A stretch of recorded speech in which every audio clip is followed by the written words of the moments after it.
Tu veux devenir riche, réussir et bâtir un avenir solide?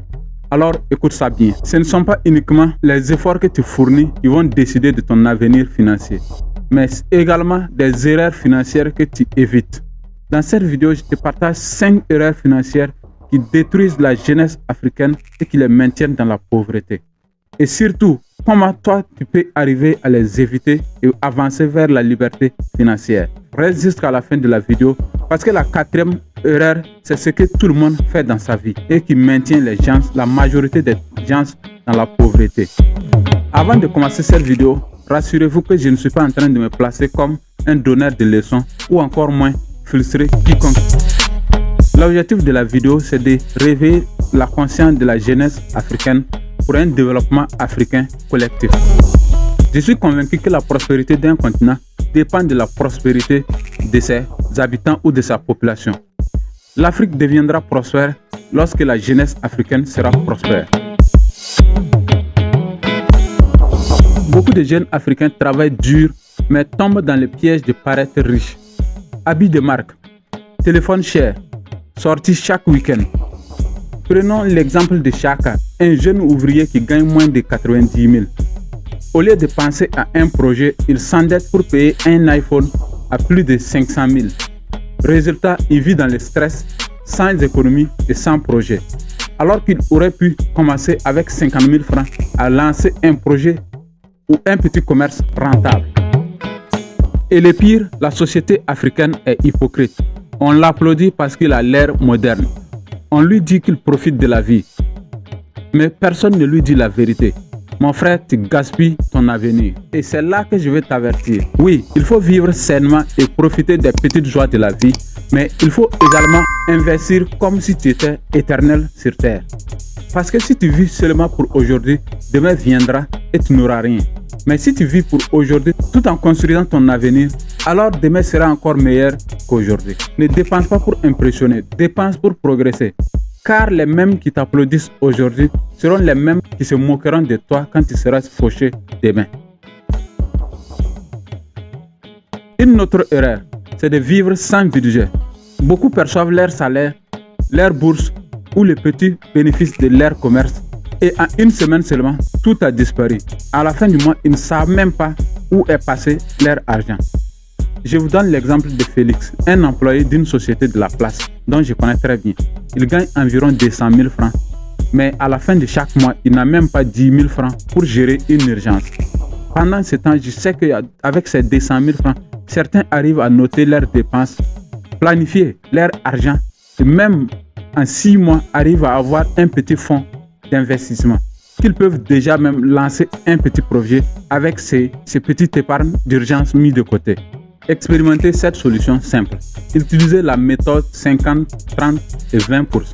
C'est-à-dire, chaque fois que vous prenez votre revenu ou votre salaire, utilisez 50% pour les besoins essentiels, c'est-à-dire le logement, la nourriture, les habillements et le transport, c'est-à-dire votre déplacement pour aller au travail.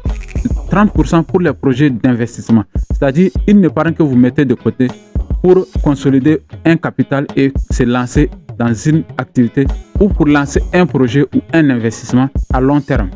Et 20% pour une épargne d'urgence. C'est avec ces 20% que vous allez parer aux imprévus de votre vie. Si tu ne dis pas à ton argent où aller, il partira là où les autres veulent. Le budget, c'est toi qui décides. Et pour ceux qui critiquent la discipline financière, retiens bien ceci. Ne t'inquiète pas, ceux qui connaissent plus de 5 tingles sont généralement des mendiants. Sans budget, tu travailles dur, mais tu restes toujours fauché. Une autre erreur, c'est de négliger l'épargne et les fonds d'urgence. Beaucoup croient que l'argent est fait seulement pour être dépensé, mais la vie n'avertit pas avant d'envoyer les épreuves. Pour un exemple concret, ta moto tombe en panne. Si tu n'as pas de l'argent mis de côté, tu es obligé d'aller emprunter en urgence, parfois même avec honte. Mais celui qui prend l'habitude de mettre au moins 5 000 francs de côté a déjà 60 000 francs après une année. La panne arrive, il peut déjà puiser dans cette épargne-là pour le régler immédiatement, sans s'humilier. La sagesse africaine dit, l'argent que tu n'épargnes pas aujourd'hui sera la dette que tu mendieras demain. Même si tu gagnes peu, commence à épargner. Ce n'est pas le montant qui compte, mais c'est l'habitude qui est le plus important. Et petit à petit, ton argent devient ton bouclier contre les imprévus. Et ce que je te disais au début de la vidéo, la plus grande des erreurs que tout le monde commet, c'est les mauvaises influences. Beaucoup de jeunes tombent dans le piège des mauvaises influences. Vouloir imiter des amis qui dépensent sans compter juste pour paraître à la mode. Je pourrais donner beaucoup d'exemples pour illustrer la mauvaise influence sur votre vie, mais je m'en tiens à ce que dit la sagesse africaine. Dis-moi qui tu suis, je te dirai qui tu deviendrais. Si tu marches avec ceux qui pensent uniquement qu'à consommer, tu finiras comme eux.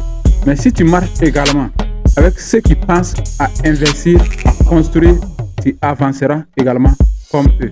Ton entourage, c'est un miroir de ton avenir. Ton entourage est un miroir de ton avenir. Ton entourage est un miroir de ton avenir. Choisis tes amis comme tu choisis tes investissements, c'est-à-dire avec discernement.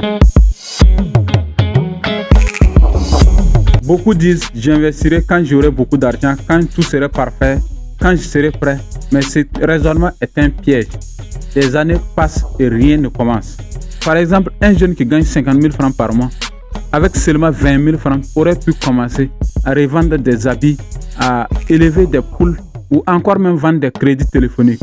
Mais il attend, il perd des années. Pendant ce temps, un autre commence petit, même avec des erreurs, progresse. Et 3 ans après, a un vrai business.